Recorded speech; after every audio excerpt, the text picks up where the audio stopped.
Allez, 10e combat de la soirée, Heinere Montagnon qui est torse nu à l'image face à Moiho Tama.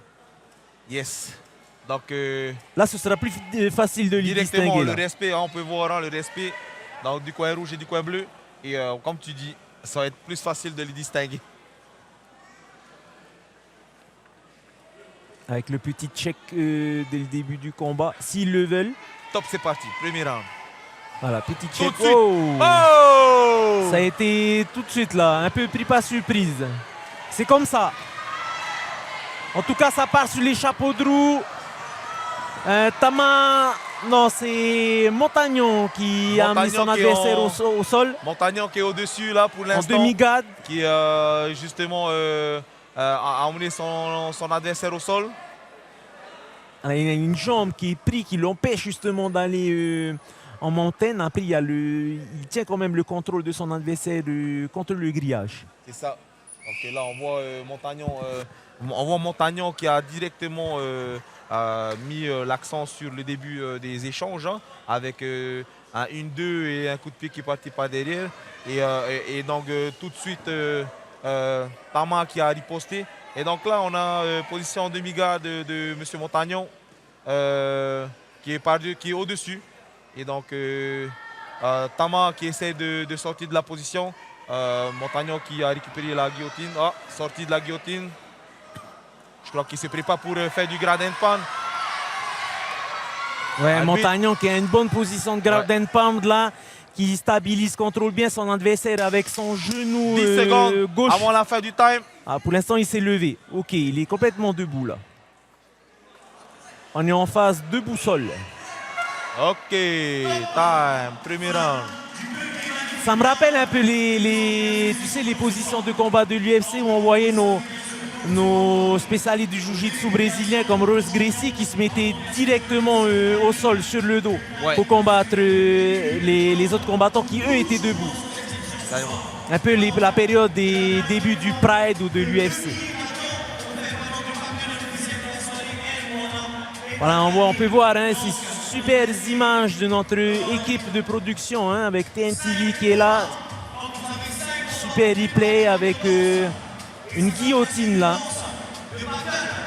Et notre ami Montagnon qui met son adversaire au sol en essayant de le contrôler contre la cage. Montagnon qui est torse nu, je vous le rappelle. Et en face de lui,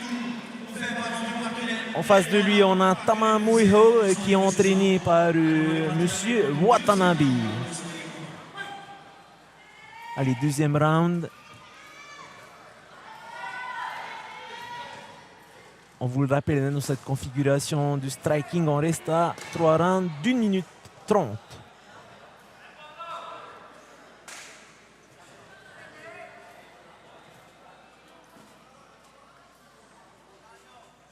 Voilà.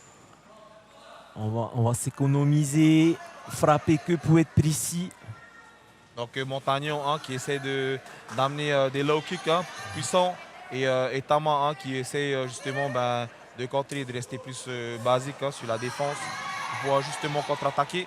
Voilà, c'est Montagnon pour l'instant qui essaie de mener un peu plus la danse là, en essayant d'amener un peu plus de rythme. Vous savez, c'est un peu plus compliqué de commenter des combats de jeunes justement qui débutent dans l'art du MMA parce que ils sont imprévisibles hein, la plupart du temps.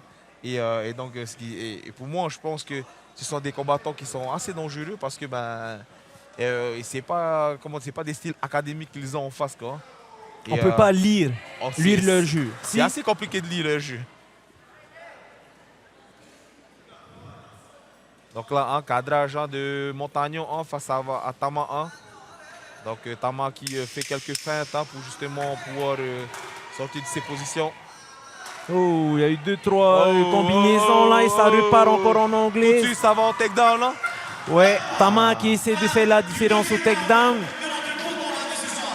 Il avait ramassé 2-3 coups et ensuite il a pris les jambes de son adversaire pour arrêter son rythme. Ce qui est intéressant dans ces échanges, c'est que ces deux bons copains, qui sont toujours ensemble. D'ailleurs, j'aimerais remercier ces deux jeunes qui sont tous les deux été comment dire, à fond pour cet événement. Ils sont venus m'aider à mettre en place la cage, à aider à porter les affaires qu'ils avaient apportées. Ils étaient là du début à la fin. Ils ont été de bons exemples. Hein, je pense que c'est des bons jeunes. Et encore une fois, ils montrent une bonne image du sport dans l'octogone. C'est deux amis, et des amis qui partagent les valeurs du sport. Et j'en suis sûr qu'à l'extérieur, c'est les meilleurs amis au monde. Du coup, c'est un peu ce qu'ils nous partagent au travers de l'écran, en tout cas aujourd'hui. Super. En tout cas, c'est ce que je ressens moi aussi. Et j'espère que vous aussi, vous ressentez cette émotion-là. Nous sommes donc au 10e combat de la soirée. Il en reste encore 10. On est donc dans des combats configuration striking. On voit Tama qui essaie d'aller chercher le takedown, je pense, pour faire la différence sur le 3e round. Donc, on va voir. Il y a Montagnon tout de suite qui change de gars là pour pouvoir changer. Oh, tout de suite, là, le single legs. Ça passe au sol.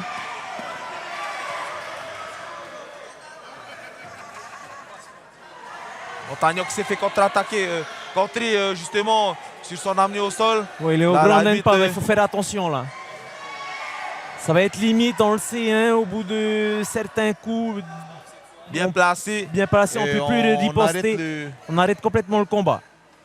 À combien? 4-5 coups? Il me semble que c'est bien 5 coups bien placés. Hein. Et top, c'est reparti. Hein, le coach, l'arbitre qui remet justement les casques pour repartir. Renversement de situation, ah non. Ouais, Tama a essayé un renversement, mais Montagnon qui a bien ses appuis, bien solides pour remettre son adversaire sur le dos. Et là, il est en position montée. Là, il est en position montée. Hein. On peut voir que Tama au-dessus pour justement essayer de cadrer son adversaire. Montagnon au-dessus pour justement cadrer son adversaire. Alors, Henri, je voulais juste avoir un peu ton expertise. Est-ce qu'il n'était pas un petit peu trop bas du ventre? Il ne fallait pas qu'il soit un petit peu plus haut vers le torse pour bien le bloquer. Pour faire un bon grade and pound, hein, il faudrait bien caler ses genoux sous les aisselles. Mais attention, aussi dans cette position, si l'adversaire qui est au-dessous, il arrive à faire un oupa, ce qu'on appelle un oupa, c'est de faire le pont. Ça peut déstabiliser celui qui est au-dessus. Donc c'est juste, ça dépend juste de la position de celui qui est au-dessus. S'il arrive bien à serrer ses jambes contre son adversaire lorsqu'il donne ses coups, à ce moment-là, c'est comme le cheval qu'on fait du cheval. Il faut trouver le bon compromis. Il faut trouver le bon compromis.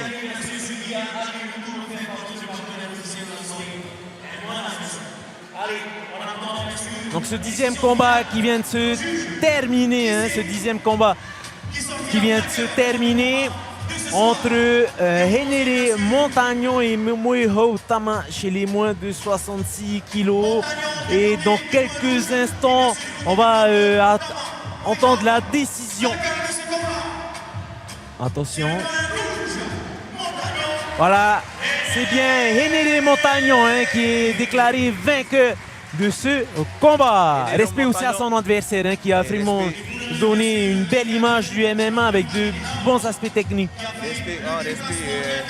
Comme je vous ai dit, ces deux jeunes, ils ont été là du début à la fin, durant la semaine. Et c'est eux-mêmes qui sont venus aider à mettre en place, à placer l'octogone. Ils ont porté les affaires avec nous et ils ont été très motivés à venir et ce soir à s'exprimer. Et pourtant, ce sont des amis. Mais comme vous avez pu le voir, ce soir, c'est le sport qui a gagné. Et à la fin, un bon exemple de fair play et de respect entre ces combattants qui ont montré encore une fois que le sport a pris le dessus sur justement la haine qu'on peut avoir à l'extérieur. Et d'ailleurs, c'est le travail que tu as essayé d'instaurer pendant cette organisation du Generaction. C'est le travail qu'on a essayé d'instaurer, c'est le travail qu'on a essayé de mettre en place justement avec tous ces jeunes, tous les encadrants de ces jeunes. Commencer pour façonner quelque chose, il faut que les encadrants qui suivent ces jeunes, il faut qu'ils aient une formation, il faut qu'ils puissent être capables de retransmettre les bonnes valeurs du sport. Parce que Et oui, il arrive que aussi on passe au travers, il y a des travers et que parfois, ce n'est pas tous les encadrants qui sont formés.